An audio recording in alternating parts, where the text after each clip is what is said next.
I'm Julian Gallardi. I'm Sandy Molinaris. And we have a very special guest today for Dugout Station. We're joined by ESPN filmmaker and director Randy Wilkins. He directed the Derek Jeter Captain documentary. He's a 3-time Emmy Award winner. That was a great documentary. It touched a lot of us. Thank you so much for joining us today. Thank you for having me. I appreciate it. Randy, the documentary was amazing. I watched it when it first came out. I watched it again when we knew we were going to have you on. And it just made me relive my childhood.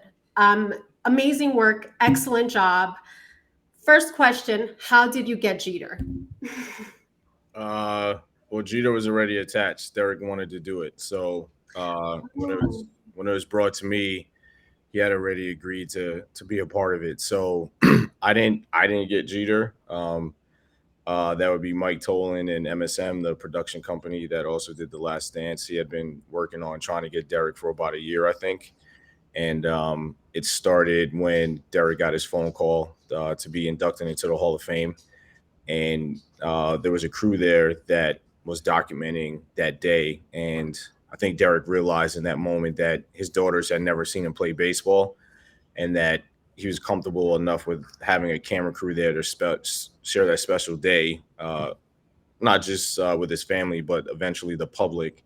And I think he realized that he could do something that would document his life and career prior to his daughters being around. And then, everything just kind of fell into place. And then we all linked up and ended up making the film. That's beautiful. I mean, of course he would think of that, right? I mean, only Jeter. So about your documentary, how long did it take to film the documentary? We were filming and editing at the same time. So overall, it probably took about a year, which is a pretty aggressive schedule. When you have 7 episodes, you normally get much more time than that. But just because of logistical stuff and a bunch of things that's above my pay grade, we ended up having a shorter schedule. So we filmed in total maybe 6 or 7 months, but it was all combined with editing. So as we were shooting, we were putting it together at the same time. So we were actually still working on the last episode while the series was actually airing on ESPN. So we were working while everybody was watching. So the interviews took place in a course of a whole year, technically over a year, but it wasn't in succession. It wasn't consecutive. It was we had multiple breaks between production.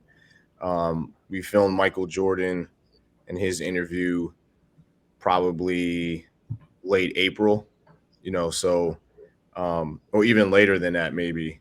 We might have done it like May or June. So we were very close to being done and we were still shooting interviews. So when it comes to documentaries, they're so unpredictable. You try to organize and be as strategic as possible. It's not like a narrative where you just have a production period and then you have a post-production period. Mm-hmm. Anything could pop up in a doc for whatever reason. So you have to be flexible. So I would just say the whole process took a year and then everything was kind of happening within that time frame. And you were behind the scenes asking the questions, right? We just didn't hear that part, but you were the one there asking the questions. Yeah, we did 90 interviews and I did all 90. Oh my God. Wow. That's pretty amazing. That must have been something. Yeah, it was a lot of work. It was pretty tiring, but I mean, I got to meet a lot of people and talk a very, very long amount of time, an abnormal amount of time for what they're used to when it comes to interviews and stuff. So, it was a lot, but it was definitely worth it. And the people you met, the people you had on, Torrey, Girardi, Strawberry, Cone, A-Rod, Posada. I mean, the list goes on. It's just very good stuff. Yeah, Derek. Yeah. So with all those interviews with Derek, what was one of the most fascinating things you learned about him during this process that you didn't know maybe beforehand? I think how much his biracial identity impacted and influenced the way he played baseball. I mean, I think that was the thing that nobody really knew about because he didn't really talk about it that much for different reasons. And I think that his childhood experiences growing up in Kalamazoo definitely influenced the way he approached playing baseball and how he approached his career.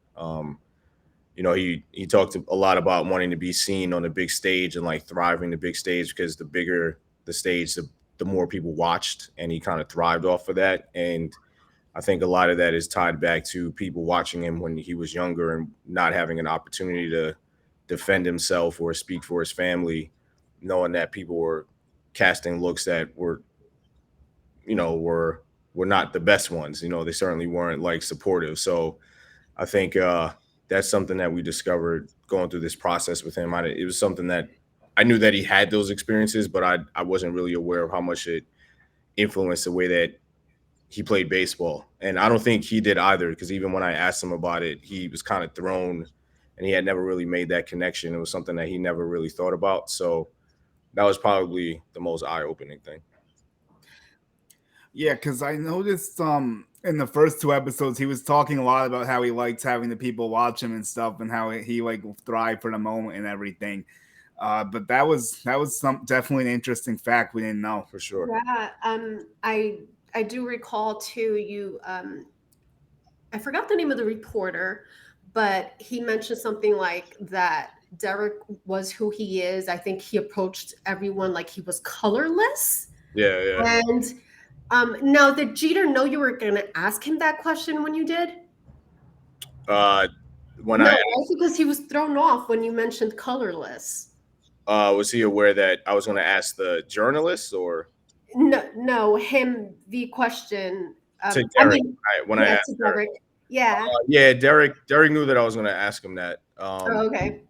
The journalist, his name is Wallace Matthews, and okay. I mean, none of us expected him to answer it that way. I mean, that wasn't the question. Like he took his own initiative to like mention. Yeah. But Derek knew. We prepared everybody, so it wasn't Derek, but anybody we interviewed, we gave them a list of topics that we were going to touch upon. We didn't give them the questions, but out of courtesy and making sure that people didn't feel like they were thrown for a loop, we always gave people a heads up. So I gave Derek a heads up that he had made this comment, and I was going to ask him about it. And at first, Derek actually didn't want to address it, but I think the more he thought about it, the angrier he got, and he felt like it needed a response. Yeah. And his parents definitely knew I was going to ask. His sister knew, and his parents were very eager to answer. So, Derek knew about it, but that wasn't specific to Derek. Everybody that we interviewed had a list of topics prior, so they could be as prepared as possible. Cool. So what inspired you to get into all this filmmaking and going through all this work to get all these interviews to put together such great sport documentaries? It all happened by accident. I didn't want to be a filmmaker. I didn't. Wow. No way. I didn't pursue it. It wasn't a goal of mine. It just kind of happened. I needed an arts credit to graduate from college on time. And the only class that was available was like a video narrative course. I didn't even know back then that, people from the Bronx or people that had no exposure to film equipment could even make a film. So I took this class that was taught by Mary Haverstick, who was an alum of the college, but was also a working filmmaker at the time, still is. And within 5 minutes, I was hooked. Like, as soon as she said it was a language and that there was a craft to it, like my brain just like turned on, and she would show examples and I knew exactly what she was talking about. I could pick up on it like intrinsically, and it felt very natural to me. So I just felt like, this makes sense to me. I'll see how far I can get with it. I definitely didn't think that I would end up being a professional filmmaker or that this would be my career. And I never set out to do that. It just felt like something that I understood and that I enjoyed. And it was like, well, I'll just ride this out as long as I can until I have to like get a real job or something. And ended up being my job. So it worked out pretty well. That's amazing. That's awesome. Yeah. It was like you're made to be a filmmaker, right? It was meant to be. It was definitely meant to be. I mean, the only reason why I ended up making film to begin with is because I had blown my knee out. I had played basketball and tore my ACL. Knew I wasn't going to play baseball anymore. I had to try out with the Kansas City Royals and like baseball. Oh, no. It's fine. I mean, I wasn't like some stud prospect, so I was pretty good, but that was as far as it went. I was just happy I had that experience with the Royals, but yeah, I didn't graduate on time, so I had to come back to graduate to fulfill the rest of my courses in the fall of 2001, and then 9/11 happened, and I didn't want to go home. So after I graduated, I convinced the school or tricked the school into giving me some resources to make a film on a barbershop by my college. And once I made that, that's when I really caught the bug. And then it went from there. Would you, speaking of filmmaking, would you create something just as you did with the captain again? Are there plans of doing that in the future? I'm just going with what the best story is and what the best situation is, and whatever story is kind of touching me and what I want to tell. So it's not necessarily, the sports space isn't necessarily something I want to continue to stay in for my entire career. It's Derek Jeter. He had never done something like this before, so it was a great opportunity to jump on, but it's not something that I want my entire career to be based on. I don't want to talk about sports my entire life. I could do that on Twitter. So there's a lot of stories out there that I'd love to tell, be it in sports or outside of sports, or it could be sports adjacent.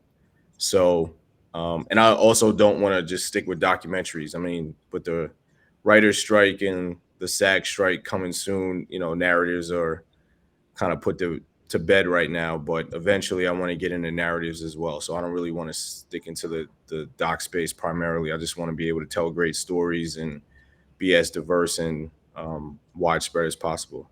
So growing up in the Bronx, was it just natural for you to like the Yankees? Like, was it the Yankees right away? Yeah. I mean, that goes without saying. So it was the first sports team I really engaged with, the first sport I really engaged with.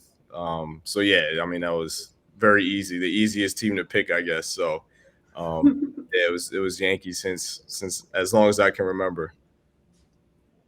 So now I'm going to put you in the manager's chair. If you were Aaron Boone, what's the first thing you would do?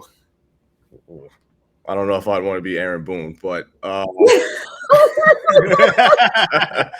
know some people are going to be mad at that, but whatever. I don't know. I mean, I don't know what I would do. I think I don't think there's much to do, but there's a lot of wiggle room, to be quite honest. I guess manage the bullpen a little bit better. That might be it. But I think modern day managers really don't have that much autonomy. So I'm not really sure what you can or cannot do. I think the things that Aaron Boone can actually control, he's pretty good at. I think he's a very good man manager. I think he's a very good player manager. Like, I would never criticize him on that end of the spectrum. I don't think he's a very good bullpen manager. I can't be convinced otherwise. So I think that's his biggest flaw. But I think in other aspects of the game, I think Aaron Boone is actually like very good. I just think that the bullpen management has too much of an impact on too many games that I'm comfortable with personally. But yeah, I'm not really sure what I would do different. I mean, I think there's a lot of things that he does well and some things that he's not very good at. And yeah, I mean, it's tough being a manager when your hands are tied. You know what I mean? Yeah. It's like he talks about the lanes for the bullpen and like giving the guys extra days. Like, he manages like other games, like right. As he's in the game, he's in. Like, it's it is, but I don't totally blame him. I think that's the industry. I think that's how. Yeah. And it's not just in Major League Baseball. I mean, I think it's across a bunch of sports. Like, it's even worse in the NBA. I mean, you never know who's going to play in the NBA, and it feels like they're managing weeks ahead instead of just like that game that night. You know what I mean? So I think it's just where modern day sports is at, and kind of the emergence of science impacting sports. So it's frustrating, but I don't totally put it on Boone because I think it's just an industry-wide thing at this point. So now I'm going to put you in the GM's chair. We're going to bring you upstairs. If you were Brian Cashman, what's the first trade you're making? Wow, a bat. I mean, like, pick whoever can hit and is available and get that person on the team. Like, I think that's obviously the biggest issue right now is lengthening the lineup, and especially with guys getting hurt left and right like every other day. I mean, it's just a bet. I don't know if it's like a Cody Bellinger type. I mean, I'm not even going to be picky anymore. Like I've been saying for years, like before people started really talking about it, that the Yankees were too right-handed dominant. Like I've been saying it since before the pandemic, and like people were getting on me about it. And at this point, just get a bat. He could be righty, lefty, switch hitter, like hits on the plate. I don't really care what he does. Just get like an accomplished hitter to help out. You know what I mean? That's like their glaring weakness, and I think that they're kind of limited in what they can do until they get that extra bat. And like honestly, at this point, I'm not picky. Just get a high quality bat that can make an impact. And you know, if it's a righty, hopefully it's somebody that can hit righties pretty well. You know, so you're not like really facing that platoon issue as much. But I mean, just get another bat in here. You know, I think that's the biggest thing right now. Especially with Judge now, he may go on the IL. We don't know, so we're gonna miss out. Yeah, yeah. I mean, even when Judge is here, just get another bat. You know what I mean? It's just like it just feels like they're one bat short. Like, I can deal with, you know, a couple dead spots in the lineup because I feel like that's natural. There's very rare chances when an entire lineup is circular like that, but they need one more, even to like cover for LeMahieu, because he's struggling a little bit. They just need one more bat to give you an opportunity to not have the whole lineup like fall on his face when other guys are struggling. So, did you ask him for the first trade? If you were Cashman, what would be your first trade? Oh, just a bat? Yeah. Just a bat. I mean, I'm not being picky, but I guess like off the top of my head, like somebody like a Cody Bellinger. I know he's hurt. I know he's coming back soon. Yeah. But, that type. I mean, ideally, obviously, it's a lefty bat that can take advantage of the porch and like make it a little bit more difficult for these right-handed dominant bullpens. So, you know, for me, it's just finding that lefty back that works. I just don't know I really don't know who fits that profile though. That would be available. That's the problem. It's tough. We definitely like Bellinger though. Oh, how do you feel about the kids, Cabrera, Volpe, and Peraza? As far as like their potential. Oh, I mean, I think they have great potential, all three of them in different ways. I mean, I think Peraza and Volpe could be stars. I think Cabrera can be a consistent contributor. I'm not sure if he's like a starting level player just because of his bat, but I think he's an important player that has value when he hits enough. I have like no issues with Volpe. I don't understand why people keep arguing with each other about Volpe. It's like it's time. He's been good. The man might hit 20 home runs this year. You know, like it's fine. He's 21, learning how to play Major League Baseball without like any AAA experience. You know, he basically went from Double-A to the majors for the Yankees. You know, a team that's trying to win a World Series in the toughest market. Like this isn't spring training. You know, so you gotta take the good with the bad. Peraza needs to be on the team somehow, some way. I think he can contribute right away too. I mean, I feel very confident in them. I know when we interviewed Hal Steinbrenner back in 2021, he felt like both of them would be their like all-star middle infield. Like he feels like that's the organization's projections for the both of them, that they could both be all-stars, and they've never really wavered off of that. And he said that to me like 2 years ago. So I don't think anything has changed. It's probably a numbers game with Peraza, just roster-wise. But, I mean, the home run that Volpe hit against the Dodgers just tells you all you need to know about him. I mean, it's a big hit. He did the same thing in Toronto. Like, he's fine. I mean, the hand-wringing over Volpe is like such – it's so Twitter. You know what I mean? It's just like – like just be patient. Like he's good. He's contributing. He's making an impact. Like I think all three of them will continue to make an impact once Cabrera kind of figures out his hitting woes. Like if you actually watch the games and just look at the box scores, you can see that Volpe has it still. Like he's just going through it a little bit. Like people just like to criticize because they're like, oh, he's batting 200. But he's hitting I mean, honestly, he's hitting He's hitting the ball hard. You know what I mean? Like, I know he could have better control of the strike zone, but that's where being a 21-year-old rookie in the majors comes Right. in. Like, he's not going to be able to do that right away. Aaron Judge didn't do that right Yeah. away. So when he does make contact, it's like hard contact. Like, he's barreling the ball up. He's hitting the ball hard. Sometimes he's getting unlucky. You know, controlling the strike zone in the major leagues takes time. That's like a craft. You know, he's not going to get it right away. So, and you look at great players now, their rookie years at the beginning, it's not like not every single player was like setting the world on fire. You just have to be patient. So Speaking of, Jeter was 0 for 5 on his first debut, and which I was reminded of when I watched your documentary. I think it was pretty funny that his first meal was at McDonald's. That was great. yeah, it's a bonding moment with his dad. So Yeah. At a random McDonald's in Seattle. So. Do you think Jeter will ever work with the Yankees? Maybe like as an ambassador, but I don't think he'll have an official like title. I think he wants to own a team again. I mean, I think the situation with the Marlins left a bad taste in his mouth. I don't think it was the right situation from the jump.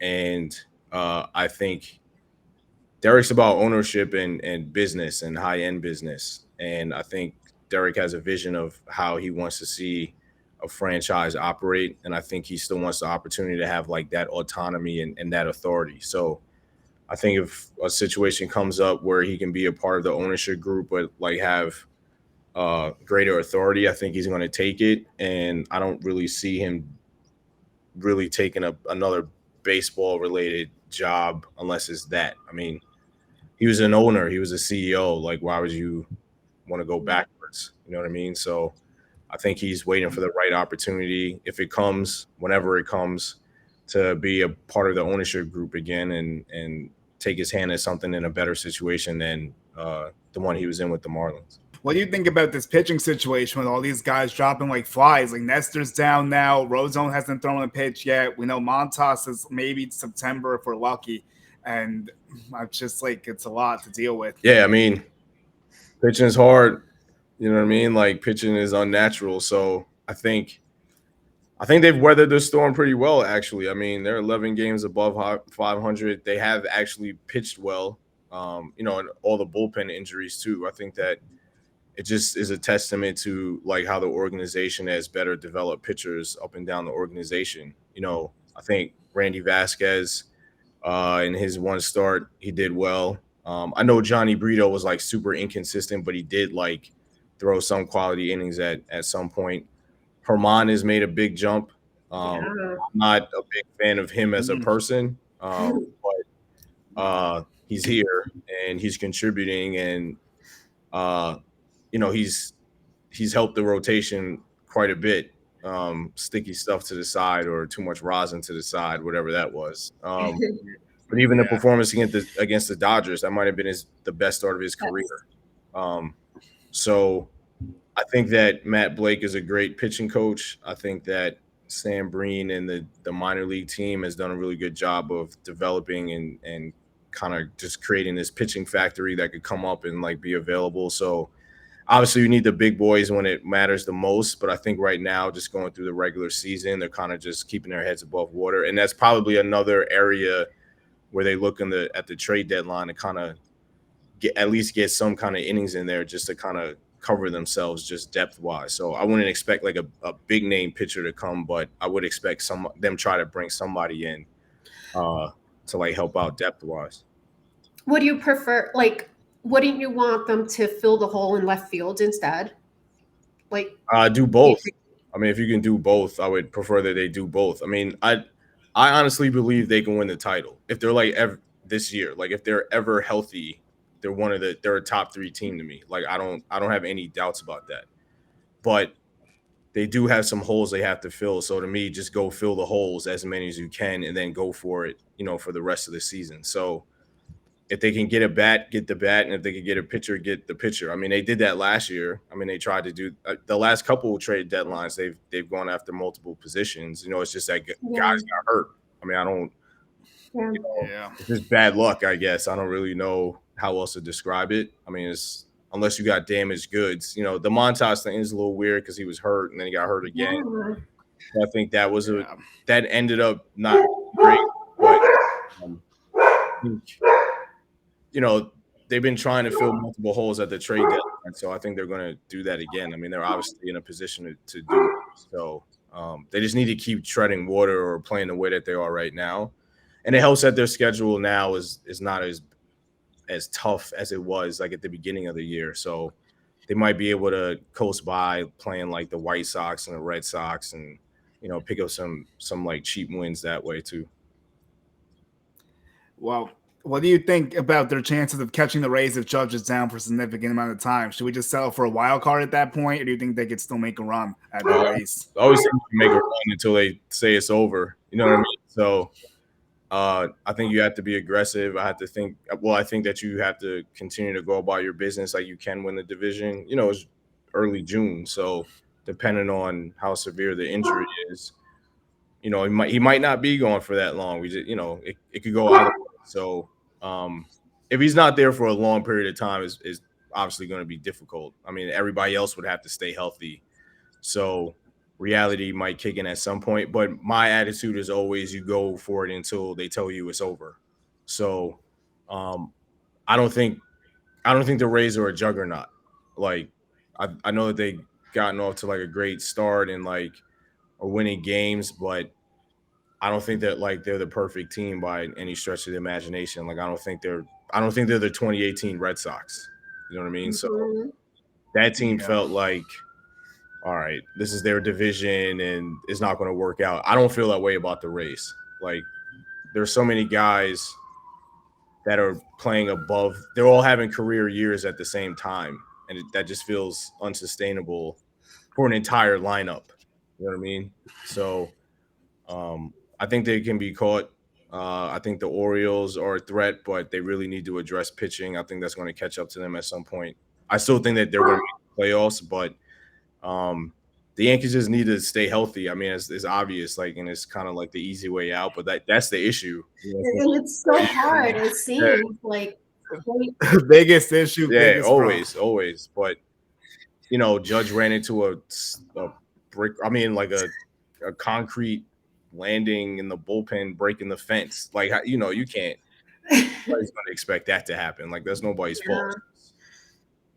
Yeah, I hate when they say he's injury prone. Like a lot of them are like freak injuries. Like it's not like anything he's doing that's getting himself injured. Like Stanton's a different story because that's like I don't know what's going on there, but like I don't feel like Judge is he ran full force into a concrete block that shouldn't be there and literally broke a stadium fence. Like I mean, it's, there's nothing injury prone about that. Nobody's expecting a major leaguer to run into a fence and break a major league stadium fence with a concrete block. Like, sometimes you just gotta have some common sense. Like that being injury prone. Yeah. Like it's a poorly constructed stadium apparently. So yeah. Okay, so we want to try this new game. It's called the Dugout OR, and I saw it at this podcast called Drinking Champs, a Nori podcast, and we want to try it on you. Okay. It's Yankee greats, and you have to choose between one. Okay. First one, Andy Pettitte or CC Sabathia? CC. I knew it. I knew it. Okay. All right. So next up, we got Yogi Berra or Jorge Posada. Yogi. All right. Then next up, we're gonna do Bernie Williams or Paul O'Neill. Bernie. Yeah, and then we got our last one's gonna be the toughest, I think. Okay. We got Jeter or Mariano. Oh, Derek. I gotta go with Derek. What is your Yankees Mount Rushmore? It's hard. Ruth, Gehrig, Derek, Mantle. Oof. Nice. That's strong. Those are some good ones. Yeah. For sure. Yeah, I want to get Mo on there, but too many hitters, too many good hitters, unfortunately. Well, how was it like working with Derek and A-Rod? Like, were they together when you were doing anything, or like, how was that situation looking between them? No, they weren't together. When we interviewed Alex, Derek was probably in Miami, and when we interviewed Derek, Alex was wherever the hell that Alex was. So we never had them together. We only interviewed Alex once. We interviewed Derek like 4 times. So they never crossed paths while we were making the film.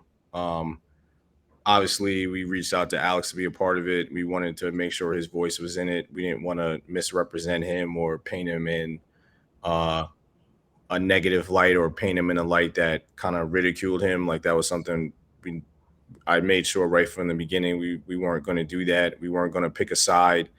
Like we had nothing to do with whatever their issues were. So we wanted to present both sides as fairly as possible. I think we did that.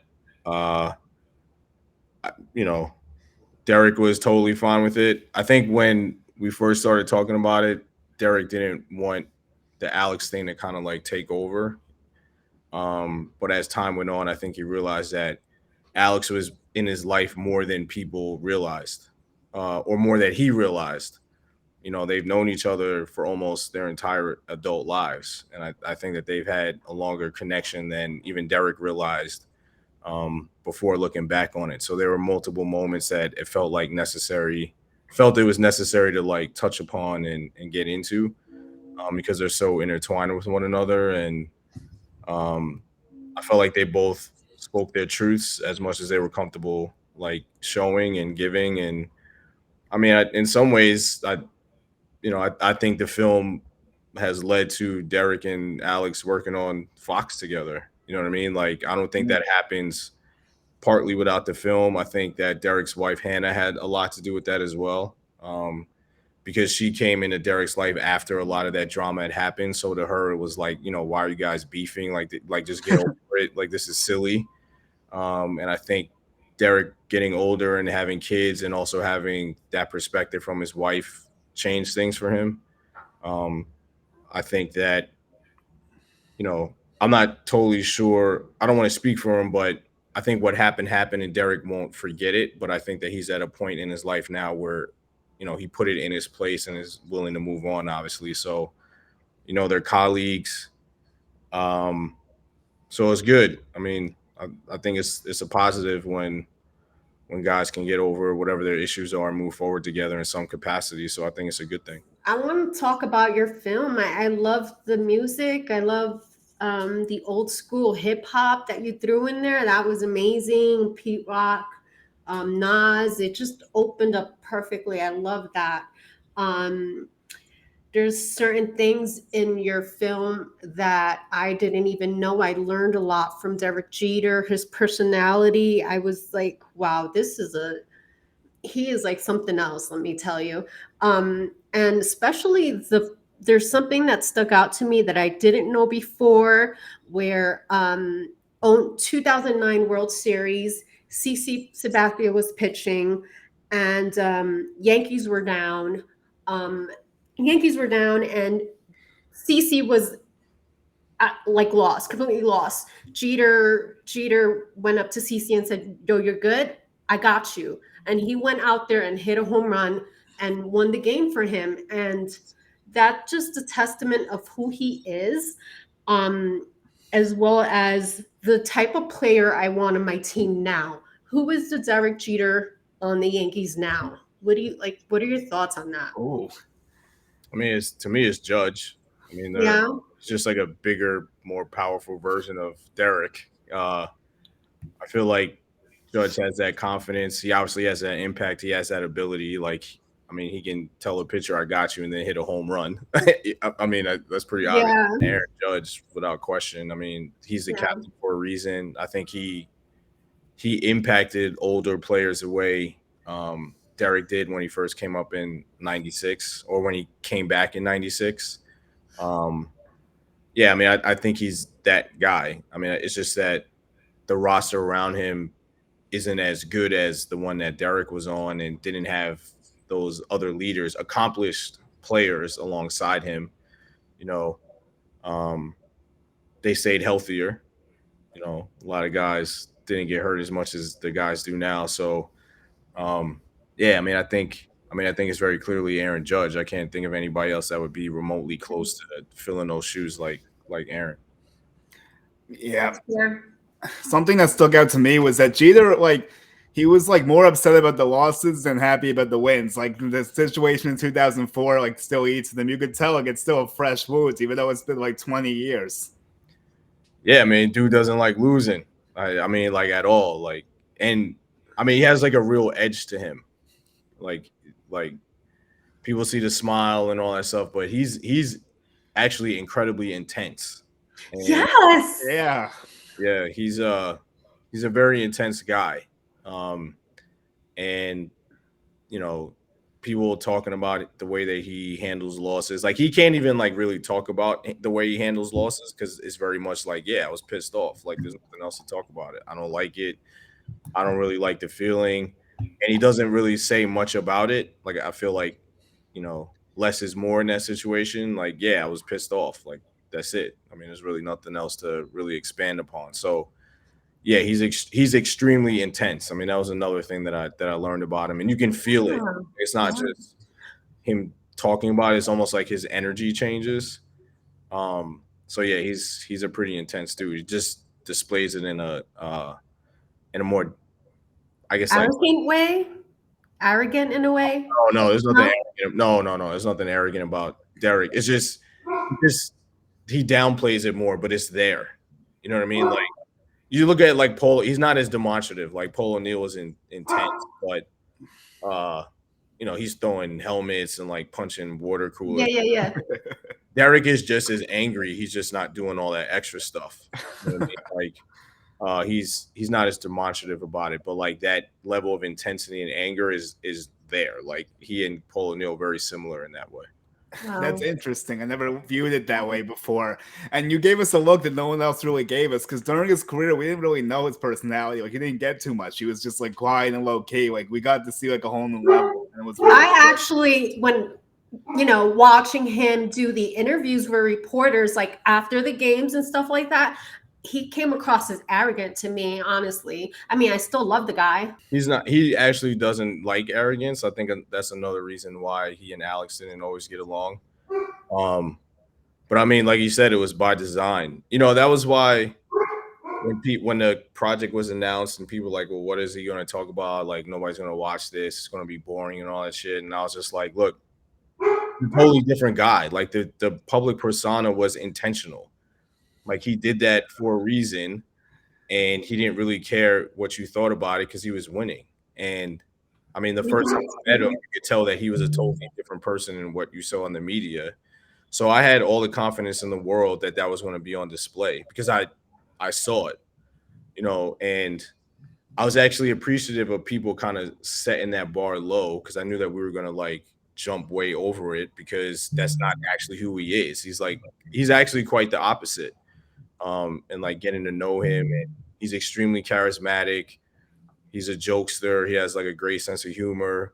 There's a lot of dynamic elements to his personality, but he wasn't going to show that because he wanted to win. I mean, he's maniacal about winning, and he thought about everything that contributed to a win or loss, including how you deal with the media. So, I knew that like that criticism was going to come when it was announced, but I just laughed at it. Like it was just like, okay, wait till this comes. Speaking of winning, and Jeter, right? He said winning, whatever, like 1,000 times in the whole documentary. Like, that's the type of person he is. I sense that in Volpe. I sense that he is like that. Like he just wants to win.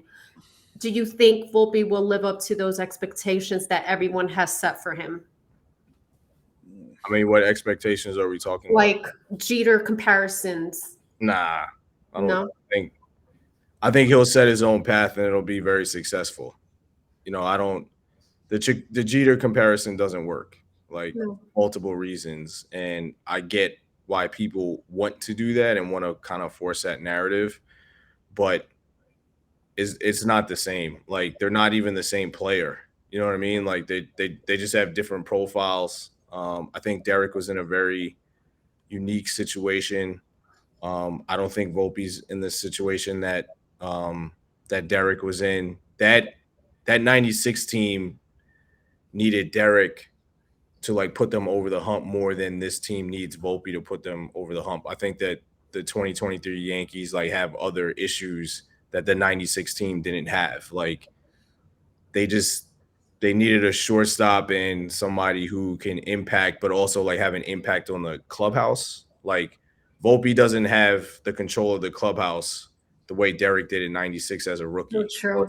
It's not just about production on the field. Like you had David Cone and Paul O'Neill and Tino Martinez looking to Derek to lead them by the end of the year. Wow. You know, like there's a captain on this 2023 team. The Yankees go as Aaron Judge goes. Anthony Volpe just needs to, you know, just do his role, play his role. Derek needed to be more than that in 96. And it's just not the same. You know, it's not just about like looking up somebody's statistics or their analytics and then making this comparison. Like Derek had a real clubhouse impact on them. He became the leader by the end of the year and he was a rookie. But that's not going to happen with Volpe. So it'd be great if Volpe won a title his rookie year like Derek, but We could use it. I don't think Volpe will be the primary reason why they win. The Yankees won in 96 because of Derek, Mo, and everybody falling in line behind them. You know, that's a big difference. So he's on Aaron Judge's team. You know, so I think he can be alongside Judge at some point, but it's not going to be his team as long as Judge is there. So it's vastly different. That's a great perspective. I agree 100%. Here it is. This is your great picture with Derek Jeter on the captain's set. Yep. Brings back memories. Lucky guy. You're so lucky, Randy. Yeah. That must have been a cool one. I think that was our first or second interview. So yeah, good times. That was like 4 hours later after we had finished the first or second interview. The way his season ended was like you can't script it any perfect. You can't script it any perfectly. You get what I'm trying to say, right? Yeah. It was the storybook ending. It was a storybook ending, absolutely. I'll give you a bonus question. We're gonna go back to the game, the player game. Okay. We talked this one up before. Hank Aaron or Barry Bonds? Bonds. Randy's so quick with it. Like, yeah. I think Bonds is the greatest hitter of all time. So, I mean, as soon as you say Bonds, I'm going to say Bonds. Like that man belongs in the Hall of Fame. Yeah. I mean, yeah. I'm not. Yeah, I mean, people can say whatever they want. Yeah, he's the greatest hitter. And he was also, he was like, he didn't have an arm like that, but he's like the greatest player I've ever seen. I'll never see a better player than Barry Bonds. I don't care about steroids, no steroids. He was the best player I had ever seen. I just wish Ken Griffey Jr. didn't have the injury so we could really see who was better, who ended up having a better career. Like, I feel like baseball fans were robbed of that. And Hank Aaron is an incredible player. Like, he's a top 5 player. I just think Bonds it's like Bonds and everybody else. That's how I feel about that guy as a player. Like, it was like that run. I know he was being helped out by certain things. Even then, you can't do what he did if you weren't better than everybody else. You know, like there were things that were happening at that time where you were just like, you can't even conceive that something like this would happen. You know what I mean? Like, the 98 home run chase, you were just like, oh my God, this is crazy. I can't believe I'm watching this. This is insane. And then Barry comes and it's night and day, the two experiences. You know what I mean? Like, I know that there's an asterisk that people want to put on it. I'm not one of those people. To do what Barry Bonds did, you have to be immensely gifted and talented to accomplish that. There were a lot of people taking steroids at that time, pitchers and hitters, and nobody dominated the game like him. I mean, that comes down to skill level and talent, regardless. So, yeah, Bonds, anybody. I'm going to pick Bonds. What are your thoughts on Judge? I feel like he's had a historic season last year, and do you think like we're watching something similar this year with Judge if he remains healthy? I think he's having a better year this year than he did last year. Yeah. I think he's very close to like mastering how to play Major League Baseball.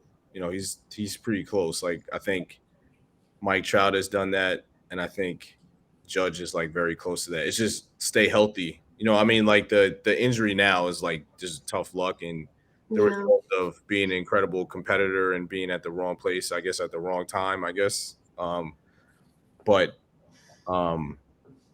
I mean, I actually think Aaron Judge is having a better year this year than last year. It's just that, you know, the injuries are getting in the way. I mean, he's close to the pace that he was last year with 10 games, and he's even better at controlling the strike zone than he was last year, and he was great at controlling the strike zone last year. You know, it's just like he's entered the realm where like those real specific details are like making a difference and separating him from everybody else. Yes. Like it's just very, very specific things that you take for granted when you watch that he's like beginning to master. That to me just makes him even better than he was last year. It's just unfortunate that he keeps getting hurt, but yeah, I mean, I think if he was healthy the whole year, he would break his record. Like he would blow past 62. Is he your favorite Yankee, or who is your favorite current Yankee? I don't really have one. No, neither do I. I mean, I like guys like Wandy. You know, yeah. I mean? Like I'm a little older now, so I look at like the characters and like who do I connect with that just makes me laugh or like has this like aura around them. So it's guys like Wandy, it's guys like Oswaldo. Like to me, it's more like the personalities that determines it more so than like production. It's easy to say Aaron Judge. I mean, we all love Aaron Judge. He's great. I love Anthony Rizzo. I love Rizzo. I mean, I think Rizzo brings so much to the table. I'm a big LeMahieu fan, but it's like I like Wandy. Like Wandy's fearless. Wandy comes out to Mark Anthony. Like it's just like his whole thing. Like yeah, you know, when they did the interviews in spring training, when they were answering the questions, and he's like yelling at Carlos Rodon, like you know, he's just that's my guy. I love Wandy. Like everything about him just makes me connect to him, you know. And all the players say he's a jokester, like he's the clown of the clubhouse. You know, but it's like unintentional sometimes with him. Like even going back to that interaction with like Rodon, it's like, why wouldn't you pick the person that I told you to pick? You know, and like being annoyed that he didn't like pick that he was talking about. Like, and why don't you know who this is? Like, what is wrong with you? You know what I mean? Like he feels very much like guys that I know from like Washington Heights or that I play softball with in the Bronx. You know, he's like the old head that just has like that personality that like, you know, he's drinking a beer every time. Like he has a Corona and he's like, and like, you don't think that he's good, but then he's like better than everybody else. He feels very New York to me, like very New York Dominican to me. So I appreciate that. You know what I mean? It's like he just feels like a guy that I've played softball with before. So he feels very down to earth and like human to me, and I appreciate that. So, yeah, Wandy. I guess if I had to pick somebody, it'd probably be Wandy. So. Awesome. Sticking with the pen, do you think they need to do anything there, or do you like it as it is? I don't know. I mean, to me, a lot of that's just like who comes back. Like if Loizaga comes back, I don't really think they need to add much at this point. I think I do think Ron Marinaccio has to pitch better though. I mean, whether they add somebody or not, I feel like he's too important to how they have things set up for him to constantly let inherited runners score. Can I say something about that? I feel like they always put Ron in when there's bases are loaded in like the worst situations. Like, Yeah. how can you thrive in that? Yeah, I mean that's a good point. I Yeah. think it's because there's trust, but either pitch better or don't put him in that situation for a little. You know what I mean, like it's one or the other because it just feels like you're right every time. There's some like crazy situation. It's Marinaccio. And some like Yeah, we're always typing out Marinaccio coming in bases on first and second, no outs. Like it's always a big fire he has to put out. Or it's like Abreu, and I'm like, Oh, why is that's even Abreu worse. here? Like it's just like That's even worse. yeah. So I don't know. I mean, it goes back to the bullpen management thing that Yeah, I have a problem with, but I think if they can get Loizaga back, then I think they'll be okay.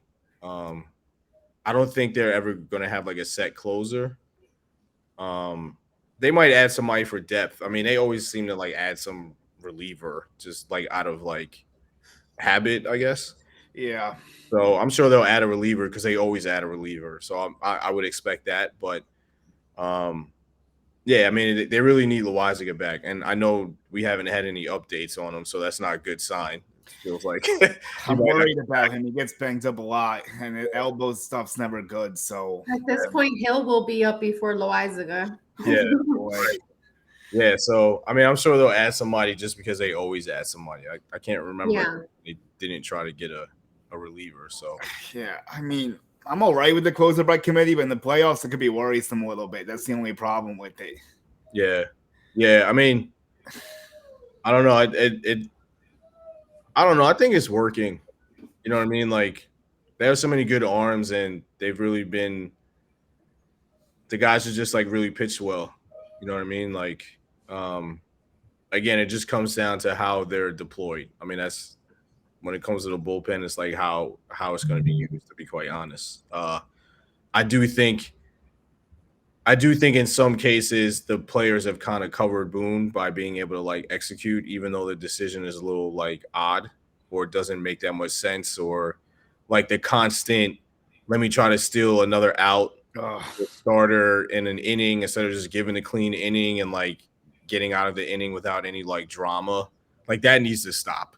I mean, that's been happening since he's been here. Like he's been 2018, and it's just like, dude, man, this doesn't work. Like, you know, you did it in the playoffs in 2018. You've been doing it ever since, and it's just like, stop, man. This is not. He doesn't have a feel for it. He doesn't have a feel when he should pull the pitcher out, when he should keep him on. I don't understand. Yeah. Can you teach that? I don't know. I don't know. And I know there's some people that like point to the bullpen ERA, but that's independent of a decision-making process and like an approach that puts players in the most optimal situation to succeed. Like we talked about Marinaccio, like always putting him in those situations to like put out a fire clearly is not working all the time because he gives up way too many inherited runs.